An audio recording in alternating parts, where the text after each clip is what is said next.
আসমান যত ডাকে বৃষ্টি তো আসে না। এটা আমার উস্তাদে বলছিল।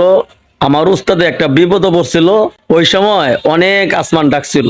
আমি আমার উস্তাদকে বলছিলাম, উস্তাদ এখন কি করবেন? কয় দৌড়, চিন্তা করিস না, আসমান যত ডাকে বৃষ্টি তো আসে না। এ কথা কেন বললাম? এনসিপি, জাতীয় নাগরিক পার্টি, এনসিপি ছোট্ট একটা দল বাংলাদেশের। ওই অনেক মানুষই বলছে একটা মেম্বার হওয়ার ক্ষমতা তাদের নাই, লোকবল নাই।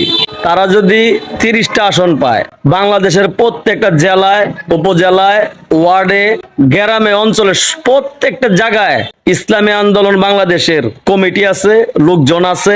আমার জানা মতে অগণিত আছে, আলহামদুলিল্লাহ, মাশাআল্লাহ আছে। 80-90টা পায়। সমস্যাটা কি? ইসলামী আন্দোলন বাংলাদেশ 300 আসনেই নির্বাচন করার ক্ষমতা রাখে। অনেকেই বলে যে তারা কি সংসদে গেছে? সংসদে যায় না, এবার যাবে। এককভাবে করলো, ইনশাল্লাহ এবার সংসদে যাবে। একটা আসন পাইলো, যাবে।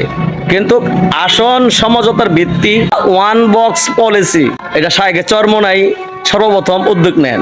যাই হোক, জামাত ইসলাম অনেক বড় দল, এটা আমরাও মানি। কিন্তু ইসলামী আন্দোলন বাংলাদেশকে কমপক্ষে 70টা আসন দেওয়া উচিত, এটা আমি ব্যক্তিগতভাবে মনে করি। আর এই জোটটা হইলে বাংলাদেশের প্রত্যেকটা মুসলমান ইমানদার যারা ইসলামিক দলকে ভোট দিতে চায়, তারা ভোট দেওয়ার জন্য প্রস্তুত। এই জন্য চাই এই জোটটা টিকে যাক। আজকে 14 তারিখ, আজকে সন্ধ্যার সময় সংবাদ সম্মেলন ডাকছিল, এটাকে স্থগিত করা হয়েছে। 2-1 দিনের ভিতরেই একটা ফাইসালা আসবে। আমরা দোয়া করি এই সমঝোতাটা, ওয়ান বক্স পলিসিটা টিকে যাক। বাঙালি জাতি অনেক খুশি হবে।